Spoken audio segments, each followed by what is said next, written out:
Hello and welcome to another episode of the Damn Good Podcast. This show is going to take you for a ride. We're going to go through my life as it happens.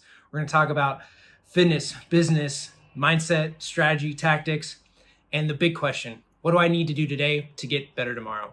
Hey guys, welcome back to another episode of the Damn Good Podcast. I'm Dillon and I'm your host. Today we're going to be talking about really supply and demand.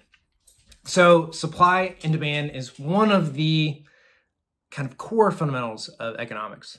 You have a supply curve and you have a demand curve, right? And wherever they cross is the ideal price that you would set. And within economics, we also talk about efficient markets. Typically, they mean the stock market, where it's efficient on a buy-sell price to determine basically value of a firm. But we can all know that that's completely not true. While they're efficient in trading and giving, money for a share and vice versa, it's not always efficient in determining value. Things go up and down on emotion, on news, which makes it not efficient, which is why volatility and these emotional fluctuations through the markets can really reap an investor significant rewards.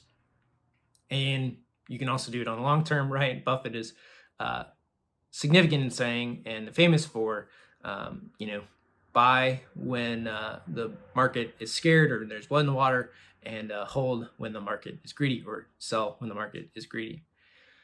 So within that, in supply and demand, right, this ideal price that you have is somewhat of a fallacy.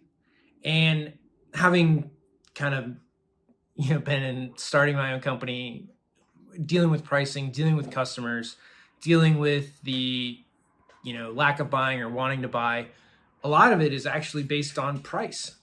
And another chunk of it is based on the perceived value that you have. And I want to take a sip of my coffee. I'm wearing my Coffee in the Mountains t-shirt.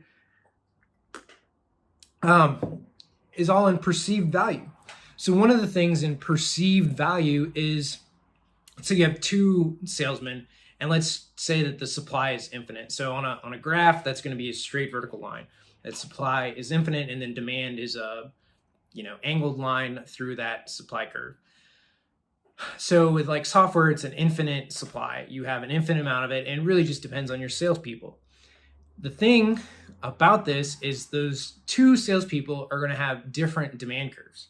So one salesperson is going to be able to generate a ton of demand. Another one won't be able to. A good marketing department will generate a ton of demand. Another one won't. And you could have the same exact product. One is going to reap a higher price for it because somebody is better at selling that thing than the other guy. So salesmanship, marketing, craft have a lot to do with what price you can get for your products. Now, in some things, you're really not going to do that. But let's take Mont Blanc, for instance. So Mont Blanc does a lot of things. They sell basically high-end consumer goods. And all of that is primarily through branding. Mont Blanc has a $1,000 pen. $1,000 pen, and their refills are like $200. So to have this Mont Blanc pen, which I've felt one, they have a nice weight to them. It's well crafted, that's for sure. It comes in a nice box with a, pamphlet and brochure and all this stuff. But is that really worth $1,000? To a lot of people, that pen is worth $1,000. Some people just love the brand and love having that Mont Blanc emblem. And that is totally fine. But it's a $1,000 pen. What is the difference in any other writing utensil that costs you 20 cents or 5 cents to be able to write?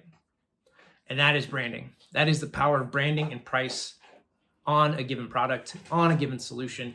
And I just want to have you think slightly differently about supply and demand and anything you might have been taught in Economics 101. So guys, that is today's episode. Thank you for watching and listening, and we'll see you back here tomorrow.